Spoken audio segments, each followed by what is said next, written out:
Assalamualaikum warahmatullahi wabarakatuh. Salam sedulur petani dimanapun kalian berada ya. Alhamdulillah pada kesempatan video kali ini saya akan melakukan wawancara kepada salah seorang teman saya, sahabat. Oke, teman saya ini sudah menggeluti dunia pertanian cukup lama dari lulus SMA. Dan yang terlihat di belakang saya ini adalah kebun dari teman saya.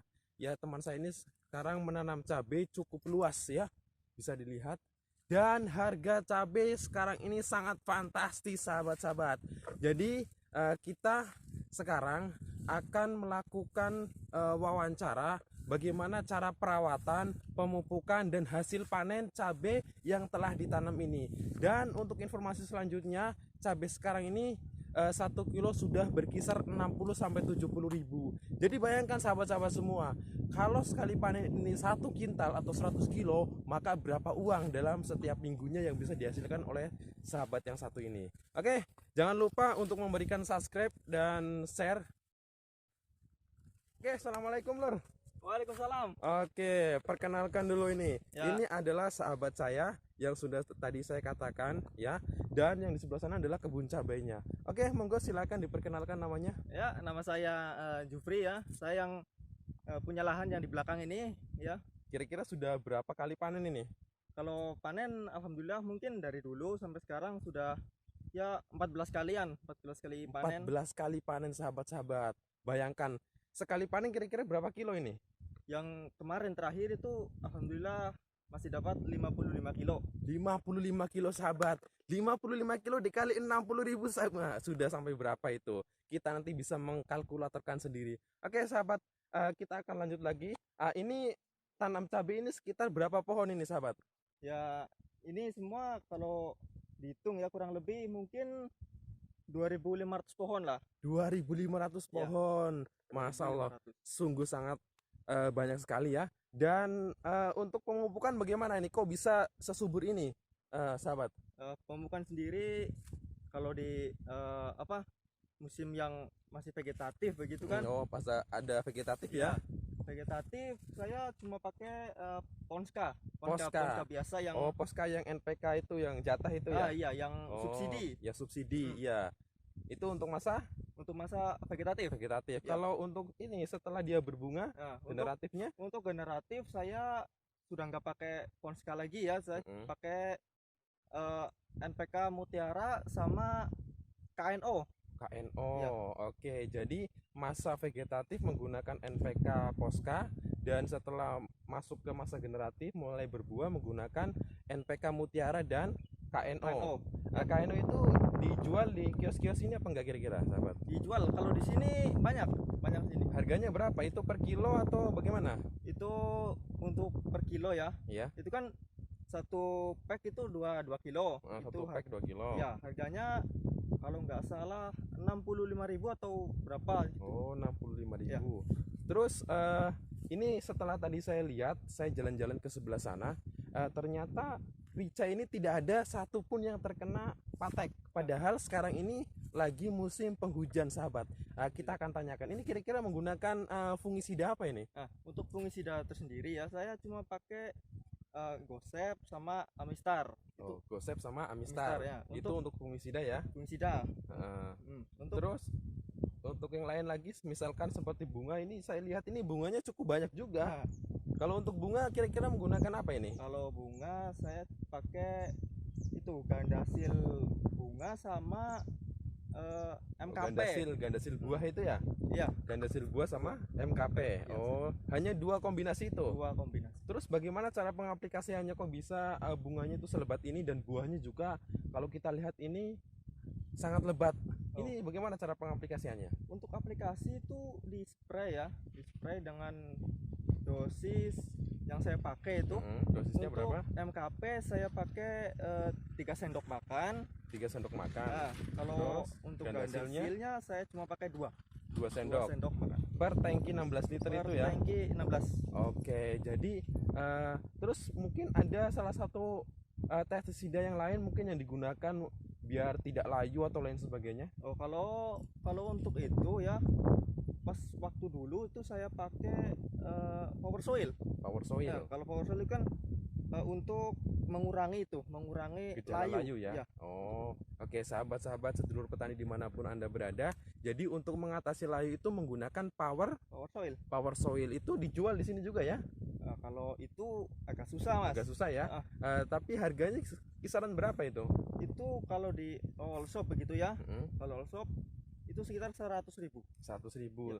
Berarti kalau all shop itu di Shopee atau Lazada gitu ya? Iya, Mungkin itu ya. Ada Bukalapak, Shopee, Lazada dan lain sebagainya. Itu yang menjual power soil. Oke. Mungkin pengaplikasiannya power soil itu bagaimana?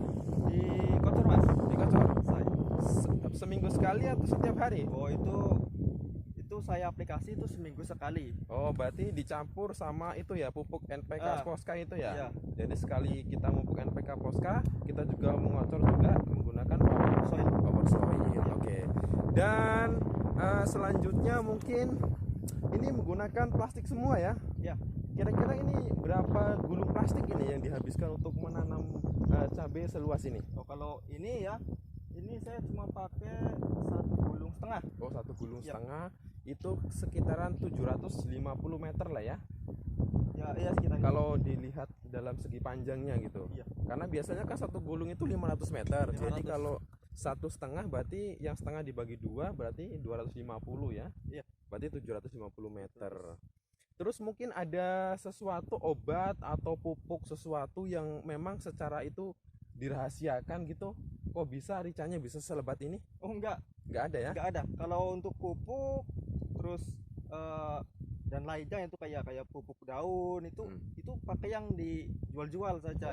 Pupuk daun itu contohnya pakai apa? Kalau sebelum ini kita menggunakan pupuk daun apa ini? Nah, itu pupuk daun itu saya pakai yang itu ya, MKP itu. MKP ya, itu kan untuk perangsang. Berarti perangsang buah, ya, perangsang bunga dan perangsang daun juga. Bisa. Oh, berarti satu bentuk obat atau apa namanya pestisida itu bisa digunakan untuk 3 ya? 3 kali fungsi lah, fungsi daun, fungsi bunga dan fungsi buah ya.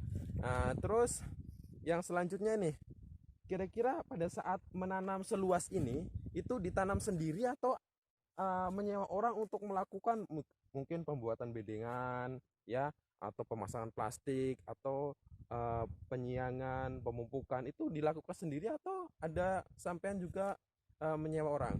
Ya, bagaimana ya, ini kan buat menghemat modal gitu. Ya, jadi untuk menghemat modal. Jadi ini ya sedikit-sedikit saya sendiri begitu. Sebagian dilakukan sendiri, sebagian sewa orang ya. Oke, selanjutnya saya akan tanya ini Mas, mengenai mungkin ada trik tertentu pembuatan gulutan. Ada apa enggak, harus tinggi atau harus rendah atau harus di tempatnya seperti apa? Terus bagaimana cara pengairannya sehingga kok tidak ada yang hampir dikatakan tidak ada yang layu? Oh, untuk ini untuk bedengan gitu ya, sebenarnya nggak ada yang spesial begitu, nggak ada. Cuman kan dibuat jarak bedengan sama bedengan itu 1 meter begitu. 1 meter. Oh, yang dimaksud itu jadi antara bedengan satu dengan bedengan satunya lagi ini minimal 1 meter, sahabat-sahabat. Terus bagaimana dengan jarak tanam? Misalkan jarak tanam dari tanam satu ke tanaman yang lain itu kira-kira berapa senti ke depan dan ke sampingnya? Nah, untuk tanaman mungkin yang dari sini ke sini mungkin sekitar 70-an lah. 70 ya dari sini ke sini ya. Kalau ke sana sekitar berapa? Itu sama. Jadi sama kan, ya. Ya. Terus ini setelah saya lihat ini cabenya itu terlihat kayak cabe si gantung gitu ya. Iya. Hampir buahnya itu terlihat menggantung semua. Ini kira-kira variannya bagaimana nih? Varian asli dari toko si gantung atau bagaimana? Nah, ini saya buat sendiri ya Mas ya. Oh, jadi, ini produksi bibit sendiri ya, sahabat-sahabat. Awalnya bagaimana? Awalnya beli atau gimana? Awalnya beli. Beli di petani. Terus saya cari lagi gitu kan yang bagus-bagus, yang keras begitu. Nah, terus saya bikin ini apa? Biji begitu. Oh, iya. Jadi ini dulunya itu teman saya beli bibit rica ya. Yang sudah begini cuman dibuat bibit sendiri. Setelah ditanam beliau sortir kembali gitu. Jadi memilih ulang benih-benih cabai yang memang dikira itu unggul gitu, diperkirakan itu unggul. Contohnya yang pertama tadi dikatakan buahnya keras, ya, juga tidak ada bekas terkena patek atau porong itu. Oke, selanjutnya mungkin apa lagi ya yang bisa ditanyakan kira-kira? Eh, Pernah apa enggak menggunakan apa namanya obat rumput untuk membersihkan sekitar sini? Oh, kalau obat rumput herbisida begitu ya, saya cuma pakai ya pembakar aja begitu. Membakar. Bakar. Itu biasa jenisnya apa? Untuk itu biasa Noxon biasa. Noxon. Oke. Jadi menggunakan Noxon sahabat untuk membersihkan ini apa namanya garis-garis pada gulutan ini ya. Oke. Coba kita melihat dulu ya sahabat-sahabat semua sebelum kita menanyakan apa namanya berapa sih jumlah pendapatan per minggunya ya dari hasil panen cabai seluas ini. Oke, untuk per minggu yang tadi dikatakan minggu kemarin dapat berapa? Dapat 51 kilo ya? 50 iya. 51 kilo itu kalau diuangkan kira-kira berapa? Sekarang sekitar 1 kilonya berapa? Sekarang 1 kilo yang kemarin saya jual Ya yang kemarin itu 50.000. 50.000 itu berapa duit itu? Ya alhamdulillah lah ya. Sekitar 2 juta lebih. 2 juta sahabat-sahabat semua. Jadi kalau kalian ragu-ragu untuk bertani itu sebenarnya salah. Bayangkan 1 minggu dari hasil tanam cabai itu mendapatkan uang 2 juta lebih. Ini 1 minggu. Kalau dikalikan 1 bulan berarti 2 juta dikali 4 ya 4 mendapatkan 8 juta sahabat-sahabat. Ini pas kemarin harga 50.000. Bayangkan kalau sekarang ini saya sudah dengar-dengar harganya sudah mentok sampai 70.000. Itu kalau dikalikan 50 kilo kira-kira berapa sahabat-sahabat semua. Jadi untuk sahabat-sahabat semua yang di luar sana, jangan pernah takut untuk bertani, jangan pernah takut juga untuk hitam ya, karena dengan bertani ini kita yang pertama bisa membantu para konsumen ya, para pedagang dan lain sebagainya, kita bisa menyediakan rica. Dan yang selanjutnya itu pun bisa menjadi pendapatan kita. Jadi namanya orang kerja itu tidak harus ngantor ya, tidak harus kerja tambang, tapi bertani itu juga salah satu pekerjaan yang baik. Cuman sayangnya jarang sekali orang yang kepengin atau berusaha untuk bertani dengan apa namanya dengan betul-betul ingin bertani. Oke, mungkin ada pesan-pesan yang bisa disampaikan oleh Mas Jupri ya mengenai pertanian cabai atau lain sebagainya. Ya gimana ya, ya untuk cabai ya itu udah. Jadi intinya nggak hitam nggak kenyang gitu aja sih. Jadi prinsipnya Mas Jupri ini, kalau kita sebagai seorang petani ya, atau anak petani seperti saya juga, kalau nggak punya prinsip, kalau takut hitam, kalau nggak hitam berarti nggak kenyang. Ya mau gimana lagi ya, kalau kita ini sudah jadi petani berarti kita harus benar-benar jadi petani yang berusaha. Walaupun kita gagal dalam bertani menanam cabai, kita harus berusaha terus untuk memperbaiki agar kedepannya tidak gagal lagi. Oke Mas Jupri, mungkin sebelumnya pernah tanam cabai atau dari tahun kapan sampai tanam cabai? Oh, habis Lulus SMA ya? Oh ternyata dari habis lulus SMA sampai sekarang beliau menanam cabai. Lulus SMA tahun berapa? Tahun 2018. 2018, saya 2015, berarti ada selisih sekitar 3 tahun. Dari 2018 sampai sekarang sampean nanam cabai juga ya. Mungkin Iya. ada atau dari pertama coba tanam sampai sekarang berhasil terus atau bagaimana? Kalau untuk ini ya yang tanam kemarin itu bisa dikatakan ya kurang berhasil. Kurang berhasil. Iya. Terus yang kemarin ini pas harga berapa? Yang kemarin harga sama. Cuman Oh yang menyentuh angka 60 ribuan itu ya. Iya. Cuman mungkin gagalnya dalam segi apa? Ini mungkin mati, terkena patek atau lain sebagainya. Dari ini apa bibit mas. Oh bibitnya kurang Bibitnya unggul. kurang unggul, terus kayaknya nggak cocok juga ditanam di sini begitu. Oh, yang kemarin menggunakan varian bibit apa, Mas? Varian viral. Viral. Iya. Oh, jadi untuk teman-teman semua ya yang berada di daerah Subaim, Halmahera Timur ya, di Trans Subaim ini, khususnya di Desa Bumi Restu, jangan kalian membeli bibit yang viral itu karena tidak cocok, tapi bisa menggunakan varian jenis bibit yang lain ya. Ya. Atau membuat bibit varian sendiri seperti yang ada di belakang sini. Kalian kalau kepengen mencicipi ricanya, kalian boleh langsung saja ya ke ladangnya Mas Jupri.